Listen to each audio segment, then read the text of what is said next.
Listo. Entonces ya hemos iniciado la grabación de la sesión y buenos días a todos los aprendices de la ficha 44. El día de hoy entonces estamos desarrollando la sesión sincrónica correspondiente a identificar el cliente objetivo de acuerdo con las políticas de la entidad. Para todos, pues un fraternal saludo, esperando que estemos al día en la entrega de evidencias y que podamos mantenernos de esa forma. Listo. Para esta semana, entonces, vamos a estar trabajando, como les decía, el identificar el cliente objetivo de acuerdo a las políticas de la entidad, las actas 10, 11, 12, 13 y 14. ¿Listo? Esas actividades van desde el 13, o sea, desde el día de ayer, hasta el día 19, para que lo tengamos en cuenta. En esta semana, entonces, vamos a tener 5 actividades que son calificables. La primera de ellas es un caso estudio. La segunda es una actividad referente a un video. La tercera y la cuarta son de propuestas comerciales. Y la última, nuevamente, un caso estudio.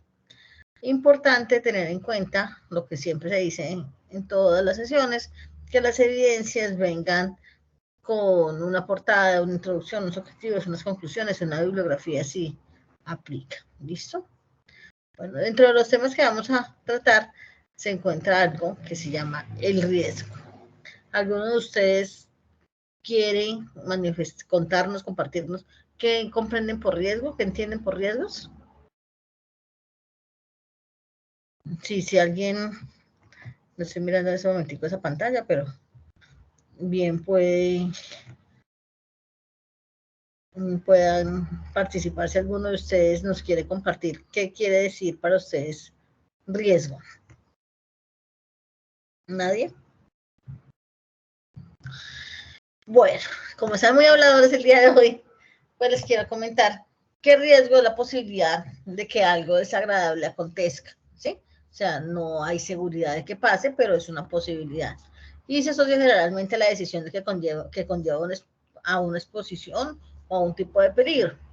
El riesgo financiero, que es el que a nosotros nos compete en este momento, hace referencia a la incertidumbre producida en el rendimiento de la inversión, debido a cambios producidos en el sector en el que se opera, la imposibilidad de la evolución del capital por alguna de las partes, o a la inestabilidad del mercado financiero, o del mercado de X producto como tal. Entonces, por eso es que escuchamos regularmente que todo negocio tiene su riesgo, ¿cierto? Puede que nos vaya muy bien, como puede que no. Entonces, muchas actividades, no solamente los negocios, tienen riesgos. En la parte financiera, entonces, nos vamos a través de la inestabilidad de los mercados financieros, a la posibilidad de que el dinero no pueda ser retornado, ¿sí? Y a otros cambios que se pueden producir en el sector. Listo.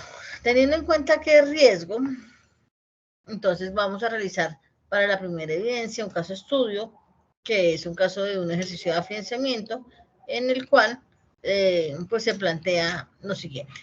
Los sistemas de administración son relevantes para mitigar el riesgo en el desarrollo de las actividades financieras. Ese taller permite diferenciar los tipos de administración de riesgos y su gestión. Por favor, identifique qué riesgos se observan. Permítame un segundo.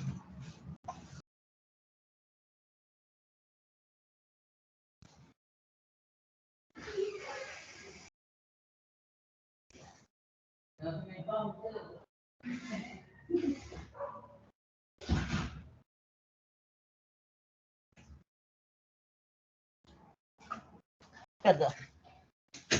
Desde sus saberes responda a las siguientes preguntas. Entonces, ¿cómo hacen las empresas para mitigar los riesgos? ¿Por qué cree que es importante mitigar un riesgo? ¿Qué es la administración de riesgos? ¿Para qué sirve administrar los riesgos? Y si conocemos alguna empresa que implemente algún tipo de administración de riesgos, ¿cierto? Entonces, esto es lo que va a hacer referencia a ese caso estudio, que es el número 1. Vamos a ver si creo que están llegando otros compañeros para darles acceso. Sí, señora. Aquí estamos. Listo. Siguiendo entonces con la evidencia número 2, bueno, con este caso estudio, entonces, pues vienen algunos enlaces de algunos videos. El material de las actividades a desarrollar las va a estar enviando el instructor Luis Miguel, que está con nosotros en estas fichas, él las va a estar enviando al WhatsApp en el transcurso del día. En ese momento pues no pudo estar acá, está atendiendo otra formación, pero en el transcurso del día vamos a estar compartiendo ese material, ¿listo? Entonces, con base en los videos que estamos compartiendo ahí, se debe despejar las siguientes interrogantes. ¿Cuáles riesgos existen? El nombre de los aspectos de los videos que le parecieron relevantes o que no conocía. Y identificar los diferentes tipos de riesgo. Recuerden que los trabajos se hacen de manera grupal, aunque los sube cada uno de los integrantes del grupo. ¿Bueno? En cuanto a la segunda evidencia que hay que entregar, que es referente a un video, dice la información se recolecta, se selecciona y organiza con el fin de producir conocimiento que permita tomar decisiones buscando minimizar los riesgos financieros de una entidad. Por favor, observe la imagen número 1, analícela, genere una conclusión de su interpretación. Teniendo en cuenta su experiencia y saberes previos de forma individual, responda a las siguientes preguntas y después socialícelas en el grupo. ¿Qué es información? ¿Para qué sirve? ¿Cómo se recolecta? ¿Para qué se recolecta? ¿Por qué se recolecta? En el caso de las finanzas, ¿qué ocurre con la información que se recolecta de un cliente? ¿Existe un riesgo asociado a la información del cliente? Bueno, y si fuera cierto la premisa anterior, ¿qué piensa usted hay dos cosas que la gente no daría gratis, dinero e información. ¿Qué piensa usted de esta premisa? ¿Y cómo hará entonces un asesor microfinanciero para extraer información genuina de un cliente? Entonces, todo esto lo hacemos, eso hace parte de la segunda evidencia, son los ejercicios que tenemos que hacer de introspección de acuerdo a las lecturas que tenemos y pasamos entonces al ejercicio de apropiación de unas preguntas abiertas de cómo considera usted que las microfinanzas pueden verificar la información de un cliente antes de la entrevista con el asesor y qué se busca en la verificación de un cliente. Yo creo que aquí todos, o si no somos todos, pues la gran mayoría han pasado por lo que es un filtro en un banco, en una entidad financiera, y creo que tenemos alguna idea de cómo se verifica la información. ¿Listo? La tercera evidencia entonces sería una propuesta comercial. Es una propuesta comercial que es calificable, que ustedes deben conformar en grupo, ¿sí? Y que deben entregarla. Es la propuesta comercial a la que hace referencia el ejercicio de afianzamiento. Entonces aquí viene un video, ¿sí? Que se llama Píldora, la importancia de fidelizar al cliente, porque entonces es importante fidelizar al cliente, qué actitudes negativas usted percibe en ese video, como asesora comercial, ¿cierto? Y qué considera ustedes que deben ser común en el diario vivir en casos excepcionales, qué cambios debe realizar Berta en su actitud. Bueno, entonces aquí son unas preguntas que vamos a desarrollar en equipos frente a ese video que estamos observando, ¿cierto? Para realizar la propuesta comercial. La propuesta comercial que va enfocada entonces a que es fidelizar a un cliente, a las ventajas que trae para una empresa la fidelización de un cliente, cómo se logra fidelizarlo, qué se le puede ofrecer al cliente para la fidelización de este tipo de entidades, qué renovación en el microcrédito, cuáles son las principales condiciones generales para renovar un microcrédito, qué aspectos se deben tener en cuenta para que se renueve y cómo abordar al cliente para realizar una renovación. ¿Listo?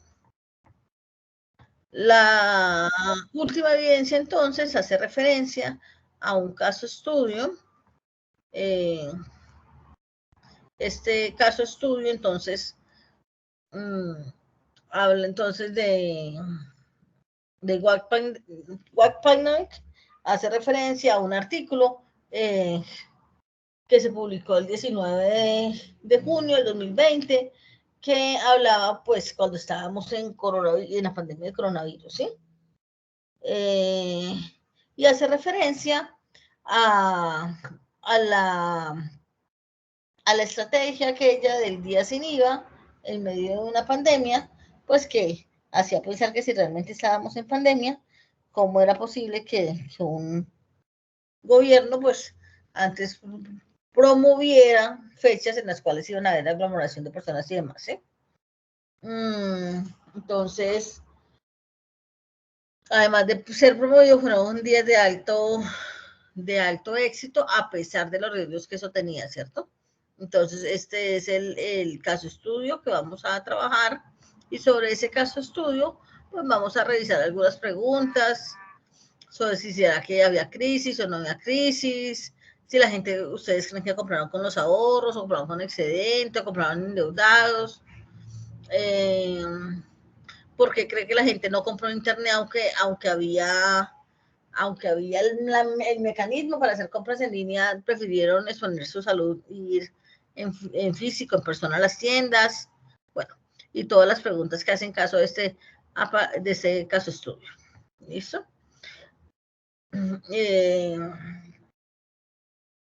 Adicional, entonces, vienen preguntas como si hubo alguna falla en la asesoría, qué es educación económica y financiera, qué es inclusión financiera. Y vuelvo y les digo, ese es trabajo al igual que todos los demás, pues vuelve a ser entregado en grupo por cada una de las personas, pero el desarrollo es en grupo, y con todos los requerimientos de portada, introducción y demás. Las evidencias, como les había manifestado, van del 13 de febrero al 19 de febrero, para dar por terminado eso. Si tenemos una puntuación superior a 70, vamos a tener aprobado, y una puntuación por debajo de 70, vamos a tener deficiente o no aprobado. Llegado a este punto, me gustaría escucharlos si alguno de ustedes tiene alguna duda al respecto a las actividades o al tema que vamos a trabajar en esta semana. Si es así, pueden levantar la mano o tomen la palabra. Bueno. Entiendo que algunos de ustedes estén trabajando, les quede dificultoso pues hablar en ese momento. Cualquier duda e inquietud que tengan en la realización de las actividades, recuerden, por favor, hacerlas a través de los medios de comunicación que ya tenemos establecidos, mediante WhatsApp, con el instructor Luis Miguel o conmigo. Estaremos atentos a resolver sus dudas y sus inquietudes. Para todos un muy feliz día y que estén todos muy bien. En ese momento procedo a detener la grabación. Igualmente, muchas gracias.